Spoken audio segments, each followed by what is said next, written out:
PN junction diode का प्रयोग करके हम अपने और भी बहुत सारे काम कर सकते हैं।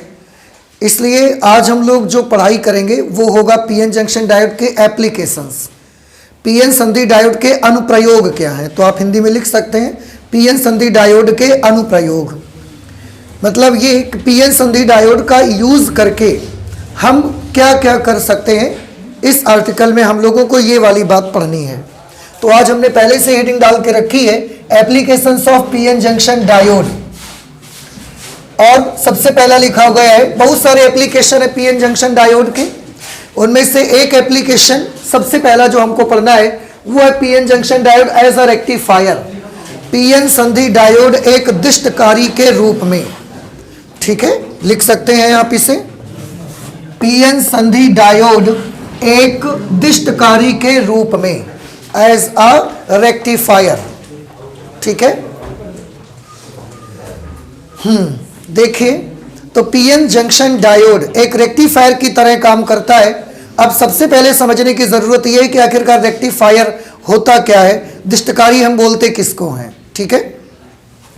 इसमें सबसे पहले मैं आपको यह बताता हूं, आप तो जानते हैं हमारे पास दो तरह की करंट बहुत तरह की होती है। Mainly we have two types of current. एक होती है अल्टरनेटिंग करंट, प्रत्यावर्ती धारा, जिसका पूरा लेसन ही आपने अपनी क्लास 12th में स्टडी किया हुआ है। और एक होता है डायरेक्ट करंट, जिसको हम बोलते हैं दिष्ट धारा, डीसी। तो करंट दो तरह की है, एसी और डीसी, ठीक है। अब करंट एसी और डीसी जो हैं, तो हमारे बहुत सारे ऐसे काम होते हैं, बहुत सारे ऐसे यूज हैं जिनमें हम एसी का यूज नहीं कर सकते हैं, उसमें केवल और केवल हम डीसी का प्रयोग करके ही वो हमारा काम हो सकता है। अब प्रॉब्लम इस बात की है कि कोई हमारा काम ऐसा है जिसमें केवल डीसी का यूज करके ही वो काम हो सकता है, लेकिन हमें डीसी मिल नहीं रही है, सप्लाई हमें एसी की दी जा रही है, सप्लाई एसी की मिल रही है पर काम डीसी आएगा। इसलिए ये बड़ी प्रॉब्लम है हमारे सामने कि एसी मिल रही है जबकि उसका हम यूज नहीं कर पाते, और डीसी का यूज करना है पर डीसी हमको सप्लाई नहीं हो रही है। तो ऐसी सिचुएशन पर हम क्या करेंगे, जैसे एक दो एग्जांपल मैं आपको बताता हूं, आप थोड़ा सा ध्यान से देख सकते हैं। जिससे आपको अपना कैपेसिटर चार्ज करना है, संधारित्र के बारे में पढ़ा है सभी ने।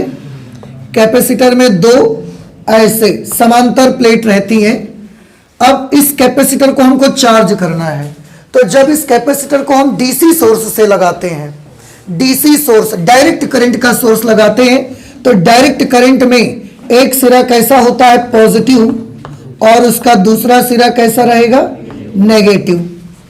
तो एक सिरा प्लस रहेगा, दूसरा माइनस रहेगा, तो एक तरफ पॉजिटिव चार्जेस और दूसरी तरफ नेगेटिव चार्जेस इकट्ठे हो जाएंगे, स्टोर हो जाएंगे, और हमारा कैपेसिटर क्या हो जाएगा, चार्ज हो जाएगा। पर एसी करंट के साथ एक प्रॉब्लम है। डीसी करंट में आपने पढ़ा हुआ है कि डीसी की ना तो परिमाण बदलता है और ना उसकी दिशा। अगर उसमें डीसी करंट में, डीसी की मैं बात कर रहा हूं, अगर किसी कंडक्टर के किसी पॉइंट से होकर इस डायरेक्शन पे डीसी बह रही है, तो जब तक बहेगी वो इसी दिशा में फ्लो होगी। दूसरा, उसका परिमाण भी निश्चित रहता है। अगर 5 एम्पियर का डीसी है तो 5 एम्पियर की डीसी इस पॉइंट से गुजरती रहेगी पूरे कंडक्टर से, समझ रहे हैं। तो डीसी करंट का परिमाण और उसकी डायरेक्शन दोनों फिक्स होते हैं। पर एसी की प्रॉब्लम ये है, अल्टरनेटिंग करंट, कि अगर कोई भी पॉइंट, हम किसी सर्किट का कोई भी पॉइंट पर खड़े हो जाएं, तो आप देखेंगे कि उस पॉइंट पर जो करंट फ्लो होगी वो एक बार इस दिशा में फ्लो होगी, जीरो से मैक्सिमम, मैक्सिमम से जीरो, फिर एक बार इस दिशा में फ्लो होगी, जीरो से मैक्सिमम, मैक्सिमम से जीरो। एसी का पूरा ग्राफ देखा है आपने, मैंने बोला ना, एसी अल्टरनेटिंग करंट से रिलेटेड पूरा लेसन आपने स्टडी किया हुआ है क्लास 12th में। तो डीसी और एसी में यह प्रॉब्लम है कि डीसी सर्किट के किसी भी बिंदु से केवल एक दिशा में बहती है और उसका मैग्नीट्यूड भी फिक्स होता है, बदलता नहीं है बार बार। एसी की प्रॉब्लम यह है कि एसी में किसी भी पॉइंट, सर्किट का कोई भी पॉइंट अगर आप ले लेते हैं, तो सर्किट के किसी भी पॉइंट से होकर जो करंट फ्लो होती है, एक बार एक दिशा में बहती है, जीरो से मैक्सिमम, मैक्सिमम से जीरो, दूसरी बार दूसरी दिशा में बहती है, जीरो से मैक्सिमम, मैक्सिमम से जीरो। ये एसी की प्रॉब्लम है। तो अगर हमको अपना कोई कैपेसिटर चार्ज करना है, संधारित्र को हमें आवेशित करना है, तो अगर हम डीसी से जोड़ देंगे, डीसी से, तो उसमें एक ही डायरेक्शन पे करंट फ्लो होगी, एक प्लेट पॉजिटिव दूसरी प्लेट नेगेटिव हो जाएगी और कैपेसिटर चार्ज हो जाएगा। लेकिन अगर हम इसी में एसी कनेक्शन दे देंगे ना, एसी का कनेक्शन दे देंगे, आप खुद सोचिए एसी क्या करेगी। एसी में एक बार ये प्लेट पॉजिटिव होगी और ये वाली प्लेट को एसी कैसा करेगा, नेगेटिव, और अगले ही पल ये वाली प्लेट को नेगेटिव कर देगा और इस वाली प्लेट को कैसा कर देगा, इस वाली प्लेट को पॉजिटिव कर देगा। तो एक बार ये वाली प्लेट पॉजिटिव, ये नेगेटिव, एक बार ये नेगेटिव और ये पॉजिटिव हो जाएगी। तो अब आप सोचिए, एक बार जब एसी में करंट ऐसे फ्लो होगी तो ये वाली प्लेट प्लस चार्ज जमा होगा और इसमें माइनस चार्ज इकट्ठा होगा। लेकिन अगले ही पल जब करंट अपनी डायरेक्शन बदलेगी तो इसका प्लस खत्म हो जाएगा, इसका माइनस खत्म हो जाएगा, ये प्लस का माइनस और ये माइनस का प्लस हो जाएगा। तो एक बार इस डायरेक्शन पे कैपेसिटर चार्ज होगा और करंट, एसी करंट का अगला जो चक्कर आएगा उसमें क्योंकि वो दिशा बदल देगी तो कैपेसिटर फिर डिस्चार्ज हो जाएगा। तो आप चाहे जितनी देर लगाए रहें कैपेसिटर को अल्टरनेटिंग करंट सोर्स के साथ कितनी भी देर लगाए रहिए, एक बार चार्ज जमा होगा, अगले चक्कर में चार्ज खत्म, चार्ज डिपॉजिट होगा, अगले चक्कर में चार्ज खत्म। आप कैपेसिटर को चार्ज नहीं कर सकते। तो जो एसी करंट होती है ना, उससे हम अपना कैपेसिटर चार्ज नहीं कर सकते, डीसी से आप चार्ज कर लोगे। So for charging the capacitor we need only direct current, we don't need alternating current. हमें जरूरत नहीं है अल्टरनेटिंग करंट की, but again we have some problem कि हमारे पास अल्टरनेटिंग करंट की ही सप्लाई होती है। पावर हाउस से भी जो करंट आपको मिलती है वो अल्टरनेटिंग करंट आपको मिलती है। कुछ बात समझ में आ रही है? आपको आपकी कोई बैटरी चार्ज करनी है तो उसके लिए भी डीसी चाहिए, एसी से चार्ज नहीं हो सकती। एसी आएगी एक दिशा में, पहले बैटरी चार्ज करेगी और अगले चक्कर में जब दिशा बदलेगी बैटरी डिस्चार्ज कर देगी। तो आप कितनी भी देर एसी को जोड़ के रखो, बैटरी चार्ज नहीं हो सकती आपकी। बैटरी है, कैपेसिटर आपका चार्ज नहीं हो सकता। टेलीविजन के लिए भी हमको डीसी चाहिए, 60 वोल्ट का डीसी चाहिए, 120 वोल्ट का डीसी चाहिए। लेकिन 120 वोल्ट का डीसी, 160 वोल्ट का डीसी, पावर हाउस से तो हमको कौन सी करंट मिलती है? पावर हाउस से तो हमको अल्टरनेटिंग करंट मिलती है ना। पर इन उपकरणों को चलाने के लिए आपको मोबाइल फोन की बैटरी चार्ज करनी है, आपको लैपटॉप की बैटरी चार्ज करनी है, आपको कंप्यूटर चलाना है, आपको अपनी टेलीविजन चलाना है, आपको केमिस्ट्री में एनालिसिस करना है, इलेक्ट्रोलिटिक एनालिसिस, इलेक्ट्रोलिसिस आप बोलते हैं शायद, आई थिंक कि वैद्युत अपघटन ऐसा कुछ होता है केमिस्ट्री में। उसमें क्या करते हैं, एक बर्तन लिया जाता है और मुझे ऐसा लगता है उस बर्तन को वोल्टामीटर कहा जाता है, और उसमें दो प्लेट रहती हैं, एक प्लेट ये रहती है और एक प्लेट इधर रहती है, एक इसमें प्लस रहेगी, एक प्लेट माइनस रहेगी। दोनों में हम क्या करेंगे, एक्सटर्नल सोर्स लगाएंगे और इसमें जो भी घोल भरा होगा, चाहे वो कॉपर सल्फेट भरा हो, सिल्वर नाइट्रेट भरा हो, कोई भी, इसको इलेक्ट्रोलाइट बोला करते हैं, विद्युत अपघट्य, जो घोल इस पे भरा रहता है। तो जो इलेक्ट्रोलाइट आप यहाँ भरते हैं, हो सकता है it may be copper sulphate, it may be silver nitrate, जो भी विद्युत अपघट्य आपने भरा होगा। अगर आपने सिल्वर नाइट्रेट भरा है AgNO3, इसमें Ag कैसा चार्ज है, पॉजिटिव, और NO3 कैसा चार्ज है, नेगेटिव। तो हम चाहते हैं कि सिल्वर नाइट्रेट का जो सॉल्यूशन है ना, उससे सिल्वर अलग कर लें हम। कॉपर सल्फेट में हम चाहते हैं कि कॉपर अलग मिल जाए मुझे। कॉपर सल्फेट का जो सॉल्यूशन आप देखते हैं CuSO4, उसमें मैं चाहता हूं कॉपर के पास पॉजिटिव चार्ज होता है तो ये कॉपर मुझे अलग मिल जाए और सल्फेट अलग हो जाए। अब सॉल्यूशन में से मुझे सिल्वर को अलग करना है, मुझे कॉपर को अलग करना है। इसके लिए हम केमिस्ट्री में एक प्रोसेस यूज करते हैं, that is known as electrolysis, जिसको हिंदी में आप बोलते हैं वैद्युत अपघटन। इसको करने से क्या सिल्वर और कॉपर अलग हो जाएंगे? बेशक अलग हो जाएंगे। सिल्वर के पास कैसा चार्ज है, positive, copper has also positive charge. तो जब हम इसमें घोल उसका भरते हैं और इसमें करंट फ्लो करते हैं, अगर ये प्लेट पॉजिटिव और ये नेगेटिव प्लेट है, सिल्वर के पास कौन सा चार्ज है, पॉजिटिव। इस पॉजिटिव चार्ज को अट्रैक्ट कौन करेगा, नेगेटिव।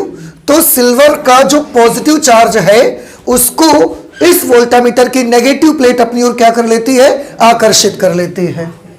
तो जितना भी घोल का सिल्वर होता है, ये सारा का सारा सिल्वर जाके इस प्लेट के आसपास जमा हो जाएगा। क्यों? क्योंकि ये प्लेट का चार्ज कैसा है, नेगेटिव, और सिल्वर पे चार्ज कैसा है, पॉजिटिव। तो सिल्वर नाइट्रेट का जो भी सॉल्यूशन होगा उसमें से सिल्वर जाके कहां जमा हो जाएगा, इस प्लेट के चारों तरफ डिपॉजिट हो जाएगा सिल्वर ऐसा।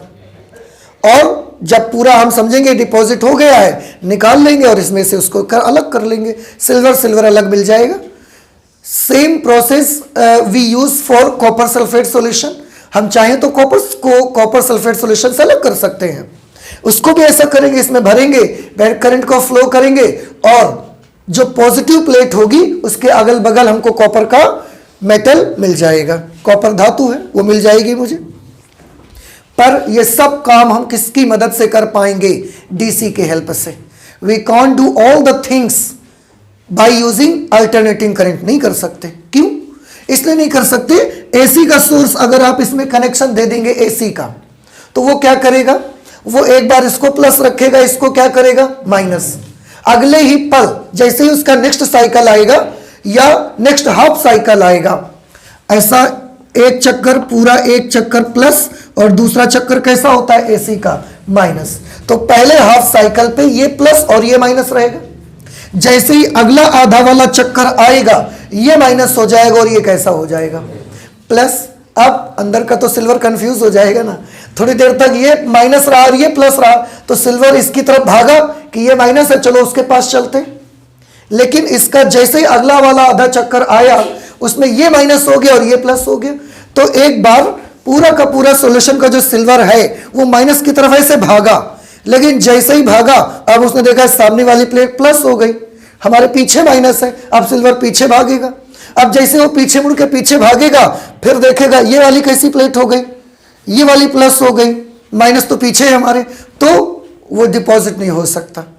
इसलिए अब आप समझ सकते हैं हमारे मोस्टली जितने भी वर्क होते हैं सब डायरेक्ट करंट से ही होते हैं, सब के सब डायरेक्ट करंट से ही होते हैं। अल्टरनेटिंग करंट से कोई वर्क हम नहीं कर पाते हैं। चाहे आपको अपनी मोबाइल फोन की बैटरी चार्ज करनी हो, आपको मोबाइल फोन के कैमरे के साथ लगा हुआ कैपेसिटर चार्ज करना हो, आपको अपने घर की बैटरी चार्ज करनी हो, आपको अपना टेलीविजन चलाना हो, आपको अपना लैपटॉप चार्ज करना है, आपको अपना कंप्यूटर चलाना है डायरेक्टली, इन सब के लिए अगर हमें जरूरत है तो किसकी जरूरत है, डीसी की। लेकिन पावर हाउस से आपको जो सप्लाई दी जाती है that is not DC, that is AC. अब आप खुद सोचिए कि ले कौन सी करंट, मिल कौन सी करंट हमको पावर हाउस से जो आ रही है वो कौन सी करंट मिल रही है, अल्टरनेटिंग करंट। और हमारे घर के जितने उपकरण हैं वो सब चलते किससे हैं, तो नहीं हो सकता, पॉसिबल नहीं है, आप देख तो रहे हैं। तो हमें जरूरत इस बात की है कि या तो फिर पावर हाउस हमको क्या सप्लाई करे, डीसी, या तो वो डीसी सप्लाई करे, और या तो दूसरा हम ये कर सकते हैं कि हमारे घर में जो पावर हाउस से एसी आएगा हमारे पास कोई ऐसी डिवाइस हो कि उस एसी आए पर हम उस एसी को काहे में बदल दें, डीसी में। अब दो ही काम तो हमारे पास हो सकते हैं, या तो सीधे सीधे हम पावर हाउस को बोलेंगे, गवर्नमेंट को बोलेंगे कि हमारे घरों में कौन सा करंट सप्लाई करो, डीसी, तो हमारा सारा कुछ काम हो सके, और या तो उसको हम एसी सप्लाई करने देंगे और हम अपने घर में कुछ ऐसा लगाएंगे, हर उपकरण के साथ में एक डिवाइस लगाएंगे जो आने वाली एसी को काहे बदल दिया करेगा, डीसी में कन्वर्ट कर दिया करेगा, फिर सब कुछ चल जाएगा। तो गवर्नमेंट को तो हम नहीं कुछ कह सकते, कह भी सकते हैं, लेकिन आपको याद होगा जब आप अल्टरनेटिंग करंट का लेसन पढ़ रहे थे, प्रत्यावर्ती धारा का लेसन जब आप पढ़ रहे थे, तो एसी और डीसी में एसी को सप्लाई करना आसान क्यों है और डीसी को सप्लाई करना डिफिकल्ट क्यों है, ये वहां पर एक आर्टिकल हमने पढ़ा हुआ था। क्योंकि ट्रांसफार्मर हम किस में यूज कर पाते हैं, एसी सर्किट में, डीसी में हम ट्रांसफार्मर यूज नहीं कर पाते। याद कर लीजिए, ट्रांसफार्मर भी आपने वहां पर पढ़ा हुआ है। तो ट्रांसफार्मर का प्रयोग हम कौन सी करंट के साथ करते हैं, एसी करंट के साथ करते हैं। डीसी में ट्रांसफार्मर वर्क नहीं करता। आप सोचोगे कि हम लगा नहीं सकते, अरे यार आप कहाँ थे, आपके घर का तार होगा, आप लगा दो ट्रांसफार्मर डीसी के साथ में, बट डीसी के साथ में ट्रांसफार्मर वर्क नहीं करेगा, बिकॉज ट्रांसफार्मर का जो प्रिंसिपल होता है it based upon the mutual induction, principle of mutual induction, अन्योन्य प्रेरण के सिद्धांत पर काम करता है। और यही रीजन है कि ट्रांसफार्मर डीसी के साथ वर्क नहीं करता। तो अगर वोल्टेज कम करना है, ज्यादा करना है, तो आप एसी का कर सकते हो, डीसी का नहीं कर सकते। समझ आ रहे हैं कुछ? फिर से बताओ, ट्रांसफार्मर कौन सी करंट के साथ वर्क करेगा? एसी की डीसी?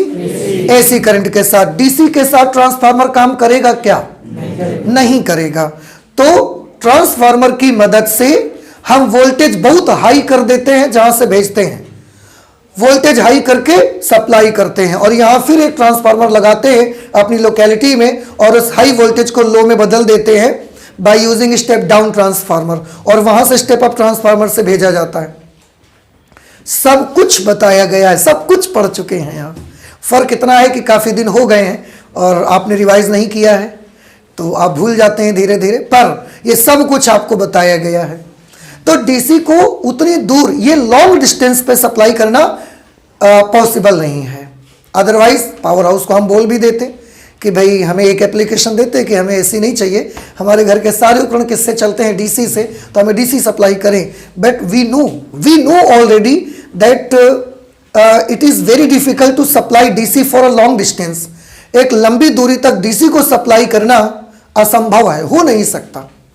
आप अपने घर में ही देखें, अगर आपके पास कोई डीसी का फैन है, डीसी का फैन होता है ना, पंखा छोटा सा लगाते हैं आप, तो आप बैटरी से लगाइए और ये 10 मीटर का लंबा तार लगा के ले जाइए, पंखा कब ऐसे घूमेगा, केवल चले ही ना कहो, इतना रेजिस्टेंस उसके रास्ते पर तार का आ जाएगा, नहीं चलेगा। तो जब 10 मीटर के तार में नहीं, आप अपने घर में एक कोने से दूसरे कोने नहीं ले जा सकते, तो पावर हाउस आपको यहां तक सप्लाई कैसे देगा? तो एक दो हम काम कर सकते थे क्या? या तो हम उससे ही बोल दें डीसी सप्लाई कर दो, या तो हम कुछ अपने घर में ऐसा जुगाड़ करें कि वो एसी, जो एसी आ रही उसको बदल बदल के क्या बनाती रहे, तो हमारा काम हो जाएगा। तो एक काम तो हम नहीं कर सकते, कौन सा? डीसी सप्लाई नहीं करवा सकते गवर्नमेंट से, फिर क्या करेंगे?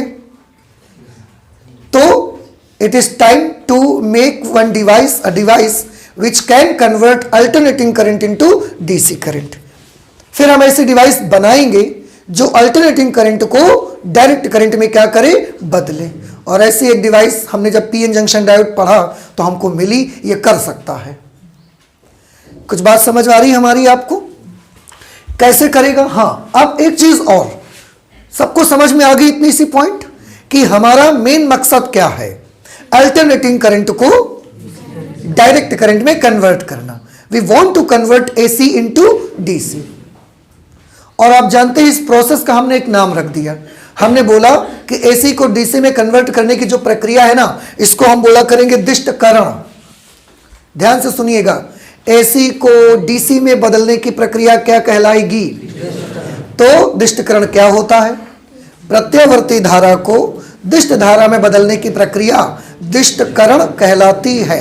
अंग्रेजी में रेक्टिफिकेशन कहते हैं, रेक्टिफिकेशन। समझ रहे हैं? रेक्टिफाई करने का मतलब वैसे भी होता है सुधारना। रेक्टिफाई करने का क्या मतलब होता है?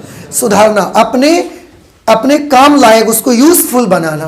तो ऐसे हमारे काम में नहीं आ रही है, उसको यूजफुल बनाएंगे, मतलब उसको डीसी में बदलेंगे और वो हमारे काम आएगी। इसका मतलब हम उसका क्या करेंगे? रेक्टिफिकेशन करेंगे।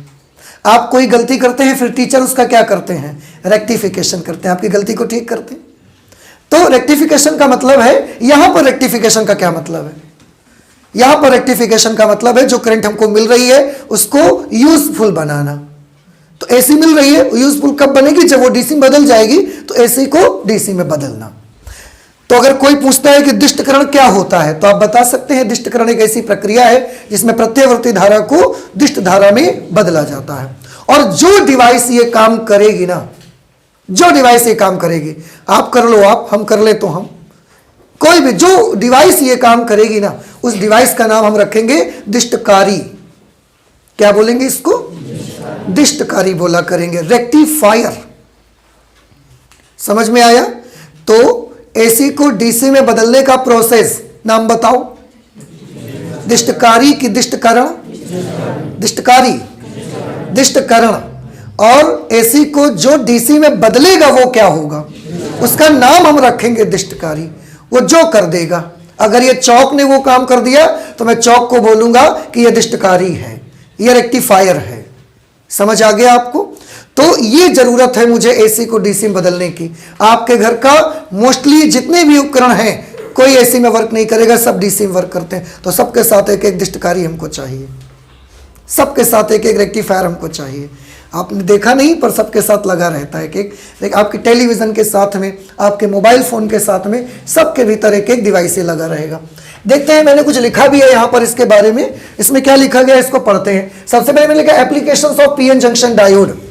पीएन संधि डायोड के बारे में हमने सब कुछ पढ़ लिया, उसका बिहेवियर भी देख लिया कि अग्र अभिनत में धारा बहने देता है और उत्क्रम अभिनत में धारा को बहने नहीं देता, और अगर थोड़ी बहुत बहती भी है तो वो धारा माइनॉरिटी की वजह से बहती है और वो करंट हमारे ज़्यादा यूज में नहीं आ पाती है। तो हम ये जानना चाहते हैं कि पीएन जंक्शन डायोड का यूज क्या है, उसका अनुप्रयोग क्या है। तो फर्स्ट, बहुत सारे यूज हैं, एक एक करके उनके एप्लीकेशन में आएंगे। आज हम उसका पहला यूज पढ़ रहे हैं जिसका नाम है PN junction diode as a rectifier. PN संधि डायोड एक दिष्टकारी के रूप में, मतलब पीएन जंक्शन डायोड ये कर सकता है क्या, दिष्टकारी का काम कर सकता है, वो एसी को डीसी में बदल सकता है। देखो यहां पर क्या लिखा है हमने, पीएन संधि डायोड जब अग्र अभिनत होता है, सबको पता है, ज्यादा बताने की जरूरत तो है नहीं कि पीएन संधि डायोड जब अग्र अभिनत होता है तो वह अपने अंदर से वैद्युत धारा के प्रवाह को अनुमत करता है, मतलब अलाउ करता है। अनुमत मतलब क्या होता है भैया, अलाउ करना। अग्र अभिनत होने से वैद्युत धारा के प्रवाह को अनुमत करता है। परंतु पीएन संधि डायोड जब उत्क्रम अभिनत होता है, रिवर्स बायस होता है, तो धारा के प्रवाह को के लिए उसका प्रतिरोध बहुत ज्यादा हो जाता है। धारा प्रवाह के लिए रेसिस्टेंस इतना हाई हो जाता है कि करंट को अनुमत नहीं करता वो, और वह धारा प्रवाह को अनुमत नहीं करता, अपने अंदर से करंट को अलाउ नहीं करता। ठीक है, और जब अलाउ करता है अग्र अभिनत में तो किस दिशा से किस दिशा में करंट फ्लो होती है, फिर से फॉरवर्ड बायस में पीएन जंक्शन डायोड करंट को बहने देता है, किधर से किधर, पी से एन की तरफ। रिवर्स बायस में पीएन जंक्शन डायोड करंट को बहने नहीं देता, किधर से किधर, किसी भी तरफ नहीं बहने देता, न पी से एन की तरफ जाने देता है न एन से पी की तरफ जाने देता है। एन से पी की तरफ अगर जाती भी है तो मैं बार बार आपको बोल रहा हूं वो माइनॉरिटी की वजह से है, और माइनॉरिटी का नंबर बहुत कम रहता है, इसलिए वो इतनी कम करंट होती है कि हम उसको यूज नहीं कर पाते, हमारे मतलब की नहीं आती वो। तो ये सोच लीजिए कि उधर करंट नहीं फ्लो होती है। अच्छा, इस प्रकार पीएन संधि डायोड बाह्य परिपथ में धारा को केवल एक ही दिशा में बहने देता है। बात सच है कि जब एक तो जब बहने देगा तो किधर से किधर बहने देगा, पी से एन, और अगर रिवर्स बायस में जोड़ देगा तो बहने ही नहीं देगा। तो सही बात है बिल्कुल कि पीएन जंक्शन डायोड का एक ही फंडा है, एक ही उसका तरीका है, एक ही उसका प्रिंसिपल है कि या तो वो अपने अंदर से करंट को बहने देगा और या तो वो अपने अंदर से करंट को बहने नहीं देगा। अगर नहीं बहने देगा तो बात ही खत्म हो गई, लेकिन अगर अपने अंदर से करंट को फ्लो होने देगा तो किस तरफ फ्लो होने देगा, हमेशा पी से एन की तरफ, कभी एन से पी की तरफ फ्लो होने नहीं देगा। तो पीएन जंक्शन डायोड अपने भीतर से होकर धारा को केवल एक दिशा में बहने देता है, दोनों दिशाओं में आप करंट को फ्लो नहीं करवा सकते उस पर। समझ में आ रही है आपको फिर से कि पीएन जंक्शन डायोड में दो बातें हैं, या तो वो अपने अंदर से करंट को फ्लो होने देगा और या तो अपने अंदर से करंट को फ्लो होने नहीं देगा। अगर फ्लो होने ही नहीं देगा तो डायरेक्शन का तो मतलब ही खत्म हो गया, जब धारा बह नहीं रही तो डायरेक्शन का तो मतलब ही खत्म हो गया ना। और अगर अपने अंदर से करंट को फ्लो होने देगा तो किधर से किधर, तो क्या कभी एन से पी की ओर धारा जाएगी, नहीं जाएगी। तो जो पीएन जंक्शन डायोड होता है वो अपने अंदर से करंट को केवल और केवल एक डायरेक्शन में ही फ्लो होने देता है। पी से एन की तरफ जाने देगा, इधर से इधर की बारी आएगी रोक देगा, वो बोलेगा नहीं जाना है इधर से इधर, एक दिशा एक ही दिशा में प्रवाहित होने देता है।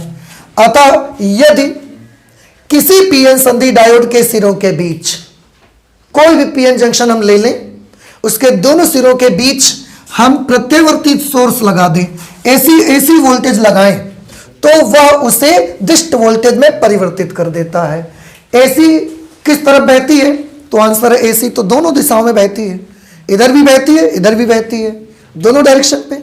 डीसी किस तरफ बहती है, केवल एक डायरेक्शन पे बहती है।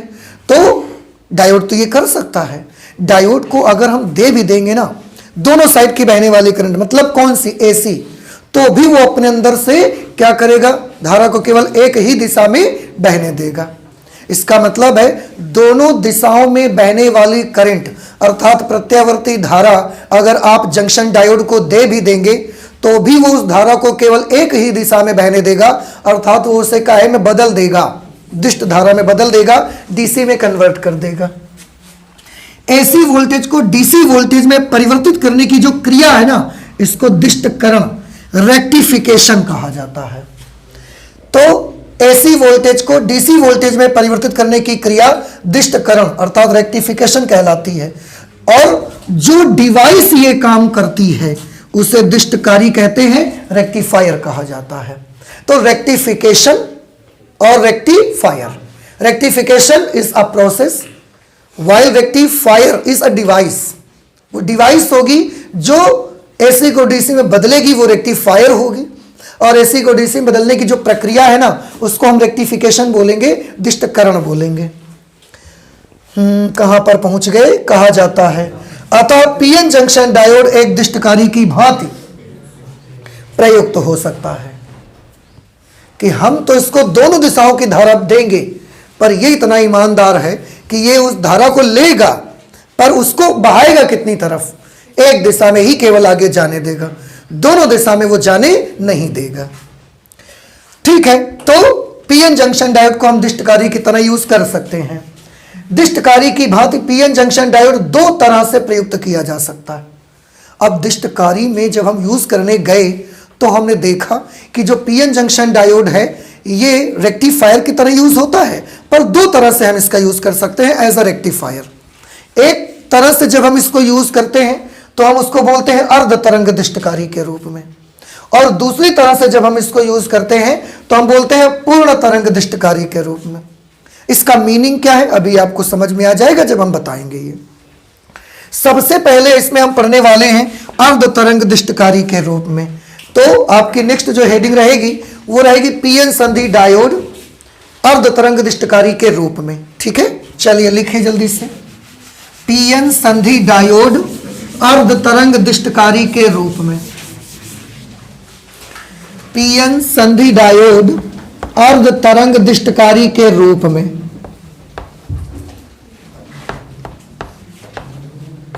पीएन जंक्शन डायोड एज अ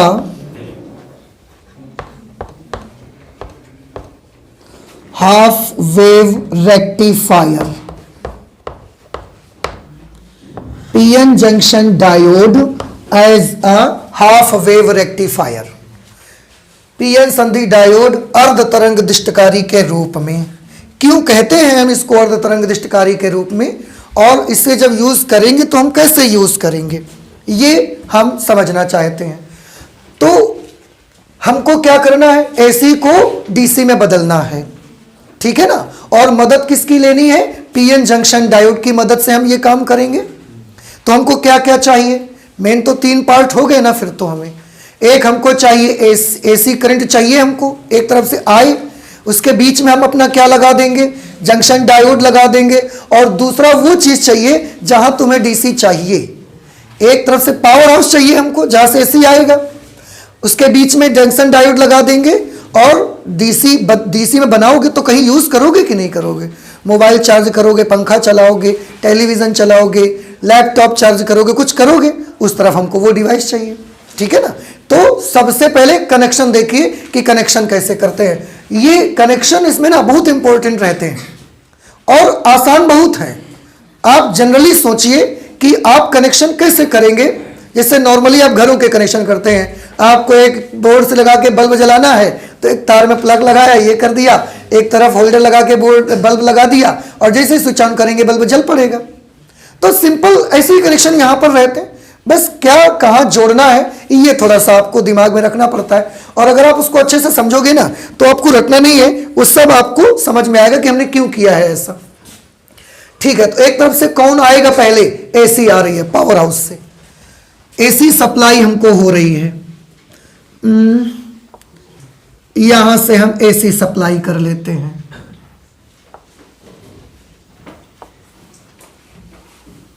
ध्यान से देखिएगा, ये दो टर्मिनल हैं और इन दो टर्मिनल में क्या आ रहा है, एसी। ये सिंबल किस चीज का है, एसी सोर्स का है, आपको याद होगा जब एसी लेसन पढ़ रहे थे तब आपको ये बताया गया था। तो ये एसी का सिंबल है, ठीक है ना। अब एसी का जो सिंबल है, यहां से एसी आएगी प्रत्यावर्ती धारा, मान लीजिए ये पावर हाउस है या हमारे घर का एक टर्मिनल है, वहां से हमको एसी दी जा रही है। अब एसी को सबसे पहले हम कहां ले जाएंगे? एसी को सबसे पहले हम ले जाएंगे ट्रांसफार्मर में ले जाएंगे। अब आप सोचेंगे अब यहां बीच में ट्रांसफार्मर कहां से आ गया? एसी को सीधे जंक्शन डायोड में ले जाओ, ट्रांसफार्मर का अब क्या काम है? बेटा ट्रांसफार्मर का काम है, हमारे घर में जो एसी सप्लाई होती है वो एसी सप्लाई कितने वोल्ट पर होती है? 220 वोल्ट पर, और हमारा टेलीविजन 120 वोल्ट पर चलने वाला है, समझ रहे हैं? तो हमें करंट आ कितने वोल्ट पर रही है? 220 वोल्ट पर। और अगर पूरा 220 लगा देंगे अपने टेलीविजन पर तो कुछ प्रॉब्लम हो सकती है, डैमेजिंग हो सकती है। तो हम सबसे पहले क्या करना चाहते हैं? 220 वोल्ट का जो एसी मिल रहा है इसको हम ट्रांसफार्मर लगा के पहले 120 में कन्वर्ट करेंगे। कुछ बात समझ में आ रही है? अगर टेलीविजन 60 वोल्ट पर चलने वाला है तो 220 को 60 में कन्वर्ट करेंगे। इसके लिए हमारे पास स्टेप डाउन ट्रांसफार्मर है। जो भी रेशियो हमको चाहिए होगा वो परिणमन अनुपात ट्रांसफॉर्मेशन रेशियो सेट करके हम उसको कन्वर्ट कर लेंगे, इसमें हमें कोई प्रॉब्लम नहीं है। अब आप ये भी सोच सकते हो कि जब आप बदल ही सकते हो तो यही ट्रांसफार्मर क्यों लगा रहे हो? पहले एसी को डीसी में बदल लो फिर ट्रांसफार्मर लगा लेना। तो अभी आपको क्या बताया जा रहा था कि ट्रांसफार्मर केवल और केवल कहां काम करेगा? एसी में। ट्रांसफार्मर डीसी में काम। तो एक बार अगर आपने एसी को डीसी में कन्वर्ट कर दिया, एक बार अगर आपने एसी को डीसी में कन्वर्ट कर दिया, फिर आप उसके बाद ट्रांसफार्मर यूज नहीं कर सकते, फिर आप उसके बाद उसका वोल्टेज बदल नहीं सकते। तो अगर 220 वोल्ट की एसी को डीसी में बदल लिया आपने और फिर आप सोचो कि हमारे पास 220 वोल्ट की डीसी है, अब लाओ इसे हम 60 वोल्ट की डीसी में कन्वर्ट करें, आप कर ही नहीं सकते। तो वोल्टेज जितना आपको जरूरत है वो एसी में ही पहले बदल लेना है आपको, उसके बाद डीसी में कन्वर्ट करना है। यह भी आपको बहुत याद रखना है। बात समझ में आई कुछ आपको? कि वोल्टेज अगर बदलना है, वोल्टेज अगर बदलना है तो कहां बदल लेना है आपको? एसी लाइन में ही आपको बदल लेना है पहले ही, क्योंकि ट्रांसफार्मर केवल वही काम करेगा। एक बार कसम से आपने एसी को डीसी में बदल दिया ना, उसके बाद आप लाख कोशिशों के बावजूद भी उसका वोल्टेज बदल नहीं पाओगे। उसको 220 से 60 नहीं कर सकते, 220 का 120 नहीं बना सकते आप, क्योंकि डीसी लाइन पे ट्रांसफार्मर वर्क नहीं करेगा। इसलिए बड़ी सावधानी के साथ जितना डीसी सप्लाई का वोल्टेज चाहिए वो एसी लाइन में ही आप बना लो, उसके बाद आप उसे जाके डीसी में कन्वर्ट करो। और ये रीजन है कि सबसे पहले ट्रांसफार्मर में हम उसकी सप्लाई देते हैं कि ट्रांसफार्मर से उपर्युक्त जितना वोल्टेज है वो हम कन्वर्ट कर लेंगे उसका। तो यहां हम ट्रांसफार्मर की, आपने देखा था ट्रांसफार्मर में दो कॉइल होती है, प्राइमरी कॉइल और सेकेंडरी कॉइल। तो ये ट्रांसफार्मर की प्राइमरी कॉइल है। इसमें ये कोर लगी हुई है, क्रोड जिसको बोलते थे, याद आया कुछ आपको? क्रोड पर लपेटते थे ना, अंदर में लोहे की क्रोड बनाते थे, तो सिंबल बनाया जाता है बाकी कि ट्रांसफार्मर है ये। ट्रांसफार्मर की जो सेकेंडरी कॉइल होगी ये है वो सेकेंडरी कॉइल, ऐसे। अब हमें वोल्टेज घटाना है, वोल्टेज बढ़ाना है, ये हम उस हिसाब से ट्रांसफार्मर लगा लेंगे, स्टेप अप या स्टेप डाउन। ये ट्रांसफार्मर लगा दिया और ये ट्रांसफार्मर की बबुआ कौन सी कॉइल आ गई? सेकेंडरी कॉइल आ गई। अब ये मुझे बता दो, आपको समझ में आया कि हम एसी के तुरंत बाद पहले ट्रांसफार्मर क्यों लगा रहे हैं? बताओ क्यों लगा रहे हैं? क्योंकि हमें सप्लाई कितनी होती है? 220 वोल्ट, और अगर हमको 120 चाहिए तो वो हम डीसी लाइन पे नहीं कर पाएंगे, एसी में कर सकते हैं। तो पहले हमने इस ट्रांसफार्मर का यूज करके 220 को किस में बदल दिया? 120 में। अब 120 को डीसी में बदल लेंगे और सीधे टीवी में भेज देंगे, टीवी चलता रहेगा, ठीक है ना। ये सेकेंडरी कॉइल हमने लगाई। सेकेंडरी कॉइल में अब आप देखिए इस लाइन को आगे ले जाएंगे हम, और इस रास्ते पर यहां पर एक जंक्शन डायोड हम कनेक्ट कर देंगे इस जगह पर। ये इस तरह से कनेक्शन आपको इसकी देनी है। ये पी रीजन है, ये एन रीजन है। अब आगे हमको चाहिए जहां पर हम करंट भेजना चाहते हैं, जहां पर हम एसी वोल्टेज ले जाना चाहते हैं, क्या चलाएंगे भाई आप इससे बताइए। मोबाइल चार्ज करना है, मोबाइल बहुत पसंद है ना आप सबको, तो मोबाइल चार्ज करवा देते हैं आज आपका। ये ऐसे तार ले जाओ ये, और यहां बीच में अपना मोबाइल लगा दो। इसको हम बोलते हैं लोड रेसिस्टेंस। हमारे घर में जितना बल्ब, पंखा, ये जो कुछ लगा होता है, इसको हम बोलते हैं कि सर्किट का लोड है, क्योंकि लोड ये करंट लेता है, तो इसको हम लोड बोलते हैं। तो ये आपका, it may be your mobile phone, it may be your fan, television, laptop, it may be anything जिसको आप चलाना चाहते हैं डीसी करंट से। कुछ समझ में आ गई बात आपको? बस इतना सा कनेक्शन आपको देना है, केवल बस इतना सा कनेक्शन करना है, खत्म हो गई कहानी। अब कैसे बदलेंगे एसी को डीसी में, इसको देखने की जरूरत है। इसको मान लेते हैं ए, सेकेंडरी कॉइल के इस सिरे को ए मान लेंगे, और सेकेंडरी कॉइल के इस सिरे को हम मान लेते हैं बी। ये वाला पॉइंट बी मान लो, ये वाला पॉइंट ए मान लो। ये पीएन जंक्शन डायोड है, ये हमारा मोबाइल फोन है, इसमें ये वाले पॉइंट को एम कर लो, इस वाले पॉइंट को एन लिख लो। ठीक, अब ये बताओ कनेक्शन समझ आ गया कि नहीं आ गया? बताओ ये क्या है भैया? एसी का सोर्स, पावर हाउस। यहां से करंट आई तो सबसे पहले हमने किसको दिया? ट्रांसफार्मर में उसकी सप्लाई दी, प्राइमरी कॉइल में, ट्रांसफार्मर की प्राइमरी कॉइल में। फिर सेकेंडरी कॉइल में हमारा जो रिक्वायर्ड वोल्टेज है वो हमको मिल जाएगा। कम करना है, ज्यादा करना है, इसके अकॉर्डिंग अपना स्टेप डाउन या स्टेप अप ट्रांसफार्मर लगा लेंगे। ठीक है ना? पहले क्यों लगा रहे, बाद में क्यों नहीं लगाएंगे? तरीका समझ आ रहा है ना आपको? ठीक। इसके बाद जो ये दो सेकेंडरी कॉइल में दो लाइन रहेंगी, एक ये सिरा, एक ये सिरा। एक सिरे पर हम ये पीएन जंक्शन डायोड जोड़ देंगे, और पी क्षेत्र इधर जोड़ेंगे, एन क्षेत्र इधर जोड़ेंगे हम। ये भी याद रखना, इसको ऐसा उल्टा नहीं लगाना है। उल्टा भी लगाओगे तो काम करेगा, वैसे कोई दिक्कत नहीं है, पर चाहे जैसे लगा लो, आपकी जैसी मर्जी आ जाए। ऐसा लगा दिया हमने, और ये हमारा वो चीज है जहां पर हम करंट को ले जाना चाहते हैं। अब देखिए बड़ा आसान है भैया, ये इतना इजी है कि बहुत अच्छा लगेगा आपको इसको समझने में। अब सबसे पहले यहां ग्राफ बनाना है मुझे। ग्राफ बनाना है तो हमने जो इसको सप्लाई दी है वो कैसी सप्लाई दी है? एसी सप्लाई की है हमने इस पे। और एसी का ग्राफ कैसा होता है? एसी का ग्राफ तो बउआ ऐसा होता है ना, आपने सबने बनाया है। प्रत्यावर्ती वोल्टेज का ग्राफ ऐसा रहता है, एक बार पॉजिटिव साइड में और आधे चक्र तक नेगेटिव साइड, फिर पॉजिटिव नेगेटिव ऐसे। तो ये वाली सप्लाई हमने डायोड को दे दिया। तो जो डायोड में हम वोल्टेज सप्लाई कर रहे हैं ना बेटा, ये सप्लाई इस तरह की है, इस तरह की सप्लाई है कि इसमें एक बार एक दिशा में पॉजिटिव डायरेक्शन पे करंट जाती है, फिर नेगेटिव डायरेक्शन पे जाती है, फिर पॉजिटिव नेगेटिव ऐसे करंट चलती है। अब जब हमने इसको सप्लाई दिया तो होगा क्या? होगा ये कि क्योंकि ये एसी है तो ये एक बार इस दिशा में फ्लो होगी, तो एक बार इस दिशा में फ्लो होगी, यानी कि एक बार पॉजिटिव डायरेक्शन पे बहेगी, एक बार नेगेटिव डायरेक्शन पर भी फ्लो होगी। समझ आ रहा है आपको? अब मान लिया कि इसका जब पहला वाला आधा चक्कर, देखो पूरा एक चक्कर कहां से होगा बउआ? यहां से पूरा एक चक्कर कंप्लीट होगा जाके। ये क्या है? ये फर्स्ट हाफ साइकिल है, पहला अर्ध चक्र है ये। तो फिर ये क्या है? ये दूसरा अर्ध चक्र है। समझ रहे हैं? इसी प्रकार फिर से ये अर्ध चक्र है, फिर से ये आधा चक्र है। तो सबसे पहले मान लिया कि सबसे पहले कौन सा चक्र गया? पॉजिटिव डायरेक्शन वाला। माना कि पहले अर्ध चक्र में सिरा ए कैसा हो गया? पॉजिटिव, और सिरा बी कैसा हो गया? नेगेटिव होगा।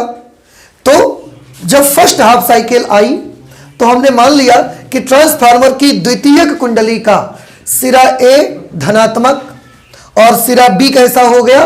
ऋणात्मक। अब आप सब समझदार हैं, ध्यान से देखिएगा। अगर बउआ ये धनात्मक हो गया और ये ऋणात्मक हो गया तो जंक्शन डायोड अग्र अभिनत है कि उत्क्रम अभिनत है? देख के बताओ। इसका पी क्षेत्र कहां से जुड़ा है? प्लस से, और एन क्षेत्र कहां से जुड़ा हुआ है? माइनस से। तो पी क्षेत्र प्लस से जुड़ा, एन क्षेत्र माइनस से जुड़ा, कौन से बायस में है? ये अग्र अभिनत है। और अगर अग्र अभिनत है तो ये करंट को फ्लो होने देगा कि नहीं होने देगा? फ्लो होने देगा। किधर से किधर फ्लो होने देगा? वेरी गुड, पी से एन की तरफ ऐसे। यहां फिर ये करंट ऐसे आएगी, ये आपके मोबाइल में ऐसे करंट आएगी, यहां से ऐसे आएगी, ऐसे आएगी, ऐसे आएगी, ऐसे आएगी, ऐसे। सर्किट कंप्लीट हो गया इसका। करंट फ्लो होना स्टार्ट हो गई। समझ आ गया? तो आपके मोबाइल में किधर से किधर करंट फ्लो हुई? एम से एन बही कि एन से एम की तरफ प्रवाहित हुई? एम से एन की तरफ प्रवाहित हुई है, याद रखिएगा। ये हम दूसरा ग्राफ इसमें बनाएंगे। ये हमारा है एसी सप्लाई जो हम दे रहे हैं, इसको हम बोलते हैं एसी इनपुट। इनपुट क्यों? क्योंकि ये हम उसको सप्लाई दे रहे हैं और यहां पर हम उसका ग्राफ बनाएंगे जो हमको मिलेगी मोबाइल फोन में। ठीक है? अगर करंट एम से एन की ओर मिलेगी तो उसका ग्राफ हम ऊपर बनाया करेंगे। अगर करंट की दिशा पलट जाएगी अर्थात एन से एम की ओर बहेगी तो उसको हम ग्राफ किधर ले जाएंगे? नीचे ले जाएंगे। फिर तो ये रेफरेंस लाइन है हमारी। अगर हमारे मोबाइल में करंट एम से एन जाएगी तो हम उसका ग्राफ ऊपर बनाएंगे, एन से एम जाएगी तो उसका ग्राफ नीचे बना देंगे। ये हमने तय कर लिया। अभी बताइए करंट किधर से किधर गई है? एम से एन गई है। एम से एन गई है तो ये ऊपर की तरफ हमने इसका ग्राफ बना दिया। नहीं समझ में बात आई आपको? आ गया? ठीक। अब ये वाले आधे चक्र की बात है।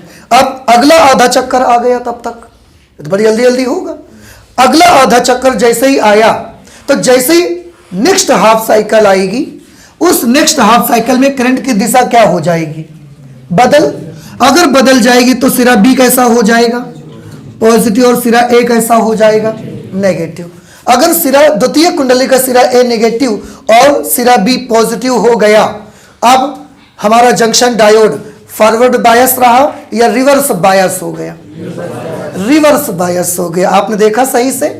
पी क्षेत्र किससे कनेक्टेड हो गया? निगेटिव से। और एन क्षेत्र किससे कनेक्ट हो गया?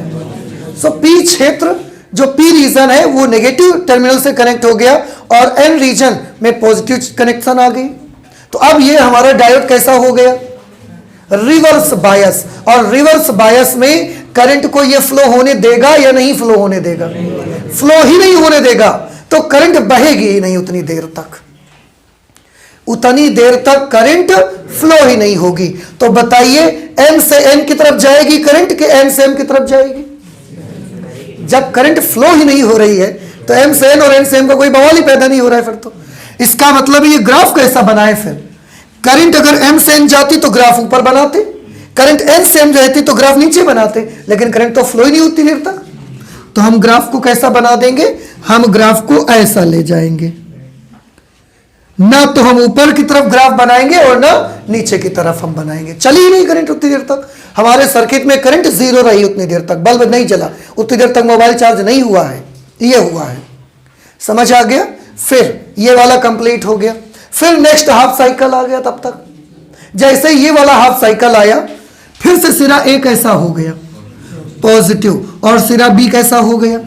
नेगेटिव। अब सिरा ए पॉजिटिव हो गया द्वितीय कुंडली का और सिरा बी नेगेटिव हो गया तो जंक्शन डायोड कैसा हो गया? अग्र अभिनत। फिर से अग्र अभिनत हो गया, चेक कर लो। पी पॉजिटिव, एन को किससे कनेक्शन हो गई? नेगेटिव। तो फिर से डायोड कैसा हो गया? अग्र अभिनत। और अग्र अभिनत होते ही फंक्शन में आ जाएगा, ये काम करेगा, करंट को फ्लो होने देगा। और करंट को किधर से किधर फ्लो होने देगा? Again P to N. तो पी से एन की तरफ करंट बहने देगा, करंट फिर से बह गई। और अगर एम और इसमें करंट किधर से किधर गई? एम से एन के एन से एम। अगर पी से एन बहेगी तो करंट ऐसे आएगी, फिर ऐसे आएगी, एम से एन बहेगी।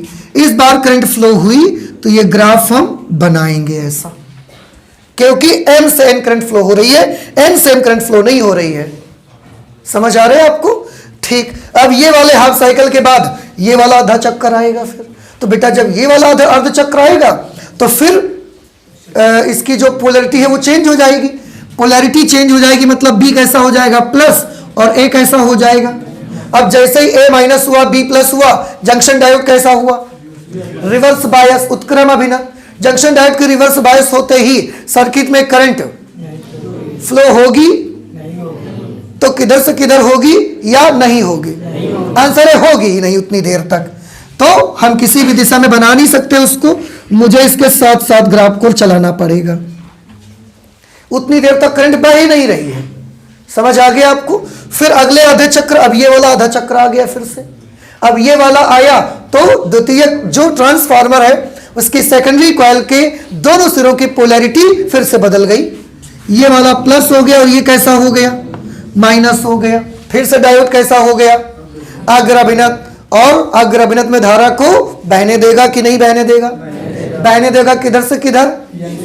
एम से एन की ओर। अपने में तो पी से एन बहेगा और वो पी से एन की तरफ जब चलेगी करंट तो ऐसे आएगी, फिर ऐसे आएगी और इसमें एम से एन आ जाएगी। एम से एन आ जाएगी तो ये करंट फिर ऐसे बह जाएगी इस तरीके से। इस वाले हाफ साइकिल में क्या होगा, पोलरिटी फिर बदलेगी, डायोड उत्क्रम अभिनत होगा, करंट को फ्लो होने नहीं देगा और ऐसा चला जाएगा। समझ में आई बात आपको? तो इस तरह से आप देखिए ये क्या है, ये है एसी आउटपुट। अब एसी आउटपुट नहीं है, ये आउटपुट वोल्टेज है। आउटपुट वोल्टेज, ये क्या था, एसी इनपुट। आपने इनपुट यानी कि निवेशी में क्या दिया था, एसी। जब आपको मिल रही है तो क्या मिल रही है, डीसी। कैसे पता डीसी मिल रही है? क्योंकि वो हमेशा एक ही दिशा में है, हर बार एम से एन की तरफ है। हर बार कैसी है, एम से एन की तरफ। तो उसमें डीसी का नेचर क्या हो गया है, करंट में डीसी का नेचर आ गया है। हालांकि मैं आपको सच बताऊं तो पूरी तरीके से ये बेचारी अभी डीसी बन नहीं पाई है। क्यों? डीसी का नेचर क्या होता है, डीसी के दो गुण हैं। एक तो दिशा सेम रहनी चाहिए और परिमाण बदलना नहीं चाहिए। पर इसमें कौन सा गुण आ पाया है और कौन सा नहीं आ पाया है? दिशा सेम रहने का तो गुण आ गया है, हर बार एम से एन एम से एन एम से एन फ्लो हो रही है, पर परिमाण से एक जैसा रहने का गुण नहीं आ पाया।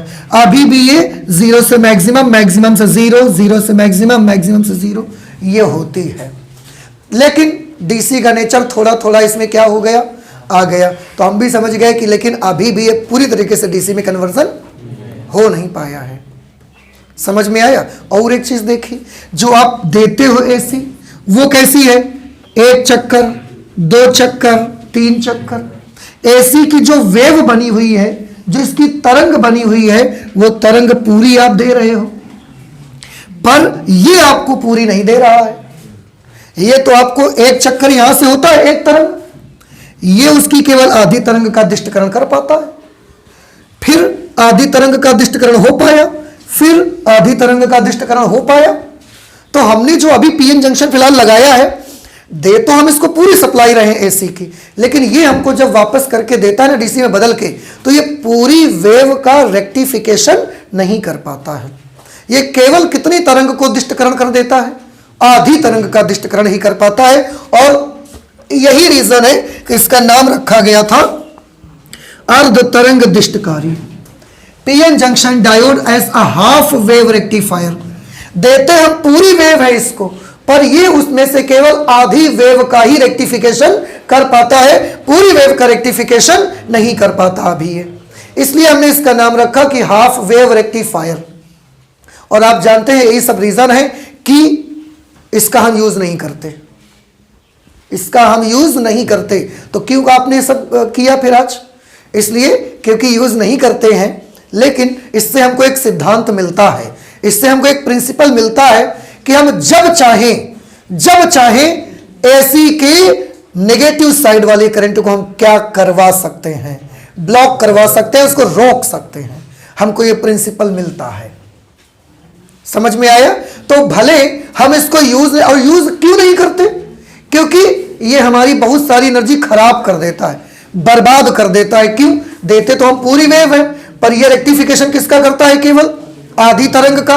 तो आधी 50% एनर्जी हमारी क्या हो जाएगी, फिर वेस्ट हो जाती है। और हम तो एनर्जी चाहते हैं, बचाना चाहते हैं, और ये एनर्जी को क्या करेगा, तो हम ये इसको यूज़ नहीं करा करते। फिर तो थ्योरेटिकली हम इसको यूज़ करते नहीं हैं, हम इसको प्रैक्टिकली हम इसको यूज़ करते नहीं है, थ्योरी पढ़ते हैं केवल इसकी। बट ये थ्योरी क्यों पढ़ते हैं? जब यूज़ नहीं करते तो पढ़ते क्यों हैं? पढ़ते इसलिए हैं क्योंकि ये हमको एक आइडिया देता है इस बात का कि आप जब चाहोगे प्रत्यावर्ती धारा की नेगेटिव साइड की करंट को हम ब्लॉक करवा सकते हैं। ये हमको सिद्धांत देता है, इसलिए हम इसको पढ़ते हैं। और यूज क्यों नहीं करते बताइए? क्योंकि हमारी 50% एनर्जी जितनी 100% देंगे उसका 50% भाग इसको करना क्या है? बर्बाद ही करना है, उसको वेस्ट करना है। और वेस्ट करने के लिए थोड़ी देंगे एनर्जी यार हम। दूसरा, इसमें कंप्लीटली 100% डीसी का नेचर भी तो नहीं आ पा रहा है अभी। समझ में आया? अब यही सारी चीजें यहां हमने नोट कर दी हैं। पढ़ लेते हैं जरा क्या लिखा है, देखो। हमने लिखा है प्रत्यावर्ती निवेशी, निवेशी मतलब इनपुट। प्रत्यावर्ती निवेशी वोल्टेज के प्रथम अर्ध चक्र के दौरान, पहले आधे चक्र के दौरान, समझ सकते हैं, पहले अर्ध चक्र के दौरान जबकि ट्रांसफार्मर की द्वितीय कुंडली का सिरा ए धनात्मक तथा सिरा बी ऋणात्मक है। पहली बार में यह धनात्मक ऋणात्मक माना गया था, ऋणात्मक है, तब डायोड अग्र अभिनत होता है, अतः वह अपने अंदर से वैद्युत धारा को अनुमत करता है तथा लोड प्रतिरोध आरएल में धारा को एम से एन की ओर प्रवाहित होने देता है। निवेशी प्रत्यावर्ती वोल्टेज, इनपुट एसी वोल्टेज जो आप दे रहे हैं, उसके दूसरे अर्ध चक्र के दौरान, दूसरा आधा चक्र कौन सा? ये वाला। पहला आधा चक्र ये, दूसरा आधा चक्र ये। दूसरे अर्ध चक्र के दौरान जब ट्रांसफार्मर की द्वितीय कुंडली का सिरा ए ऋणात्मक हो जाएगा, अगली बार ये क्या होगा? ऋण, और ये कैसा हो जाएगा? धन। ऋणात्मक और सिरा बी धनात्मक होता है, तब डायोड उत्क्रम अभिनत होता है। उस समय यह जंक्शन डायोड कैसा हो जाएगा? रिवर्स बायस हो जाएगा, उत्क्रम अभिनत हो जाएगा। अतः यह अपने अंदर से वैद्युत धारा के प्रवाह को अनुमत नहीं करता, मतलब अलाउ नहीं करता, फ्लो होने के लिए नहीं जाने देता करंट को, तथा लोड प्रतिरोध आरएल में वैद्युत धारा प्रवाहित नहीं होती उतनी देर तक। तो हमने खाली एक चक्कर का बताया है आपको, आप चाहे एक चक्कर का और लिख सकते हैं। समझ में आया? लेकिन कोई आवश्यकता नहीं है बउआ, आपने एक चक्कर का पूरा बता दिया। अब हम लिख सकते हैं यही प्रक्रिया बार बार दोहराई जाती है, बस हो गया। अब अगला आधा चक्कर आएगा तो फिर से ए कैसा हो जाएगा? प्लस, बी कैसा हो जाएगा? माइनस। फिर डायोड अग्र अभिनत होगा, करंट बहने देगा। ये आधा चक्कर आएगा, डायोड उत्क्रम अभिनत हो जाएगा, करंट नहीं बहने देगा। तो बार बार वही तो हो रहा है ना, इसलिए हमने लिख दिया यही प्रक्रिया बार बार दोहराई जाती है। समझ में आया? So this is the working of PN junction diode when we use it as a half wave rectifier. जब हम इसे अर्ध तरंग दृष्टिकारी की तरह प्रयुक्त करते हैं उस समय इसकी क्रिया विधि हो गई। मिला क्या? देख लो नीचे लिखा हुआ है, स्पष्ट है कि अर्ध तरंग दृष्टिकारी में निर्गत वोल्टेज जो रहेगा, जो वोल्टेज तुम्हें मिलेगा, एक दिशीय होगा। पहले तो यूनी डायरेक्शनल। कैसा होगा? यूनी डायरेक्शनल, एक दिशीय। बात सही है कि नहीं? एक ही दिशा में बह रहा है कि नहीं बह रहा है? दूसरा, परंतु अंतरायिक होगा, इंटरमिटेंट होगा। अंतरायिक, इंटरमिटेंट मतलब रुक रुक कर आएगा। एकदम से बल्ब जला जब ये वाला आया, और जैसे ही अगली बार ये वाला आया बल्ब बंद है उतनी देर तक, फिर जलेगा, फिर बंद है, फिर जलेगा, फिर बंद है। अब कमरे में एक ऐसा बल्ब लगा के तुम रह सकते हो कि वो बस ऐसे ऐसे करे, बार बार ऐसे लगेगा चिढ़ा रहे आपको ही। तो अंतरायिक, अंतरायिक मतलब इंटरमिटेंट, इंटरमिटेंट मतलब रुक रुक कर आना उसका। स्पंदमान, पल्सेटिंग होता है, ये पल्स के रूप में आएगा ऐसे। जैसे आप डॉक्टर के पास जाते हैं, फिर आपका वो ऐसे चेक करता है हाथ में, तो यहाँ पर आपका पल्स चलती है ना, बोलते हैं पल्स चल रही, बहुत तेज बुखार आ गया है। तो ये पल्सेटिंग, तो पल्स कैसे चलती है? क्या लगातार चलती है या ऐसे ऐसे ऐसे ऐसे होता है? जैसे हार्ट बीट होती है, पल्सेटिंग होता है ये। तो पल्सेटिंग होता है ये, यूनिडायरेक्शनल होता है, इंटरमिटेंट होता है और पल्सेटिंग होता है। ये तीन गुण इसमें मिलेंगे। और प्रैक्टिकली हम इस वाले रेक्टिफायर का यूज नहीं कर पाते हैं। और क्यों नहीं कर पाते हैं? कई बार मैंने बताया, और आई थिंक आपको समझ में भी आ गया होगा। अब ये हमें बताइए, आज वाली चीज आप समझ पाए कि नहीं समझ पाए? नहीं समझ पाए। समझ में आ गई है? इसको घर जाकर के और अच्छे से प्रैक्टिस करिए ताकि इसकी एक भी चीज आप भूले नहीं। ग्राफ भी बनाइए, ये इनपुट जो दिया है उसका ग्राफ है, ये जो मिल रहा है आउटपुट वोल्टेज उसका ग्राफ है आपका। एसी को यूज क्यों नहीं कर पाते हैं, उसका क्या अल्टरनेटिव हमने बनाया, वो सब चीजें आपको बता दी गई हैं। तो आज हम लोग फिजिक्स में इतना ही रखेंगे। अगली क्लास में आप जानते हैं क्या पढ़ेंगे हम लोग? क्या पढ़ेंगे बताओ? पीएन जंक्शन डायोड पूर्ण तरंग दृष्टकारी के रूप में। अगली क्लास में आप देखेंगे आधी तरंग का भी केवल रेक्टिफिकेशन हो रहा है। वो जो फिगर बनेगा, वो जो करेक्शन हम करेंगे ना, उसमें पूरी वेव को रेक्टिफाई करके दिखा देंगे हम आपको। और एसी को डीसी में देखिएगा कैसे कन्वर्ट कर सकते हैं हम। ठीक है, तो आज इतना ही रखते हैं, बाकी की चीजें हम लोग अगली क्लास में स्टडी करेंगे। चलते हैं, मिलते हैं अगली क्लास में। ठीक है, थैंक यू।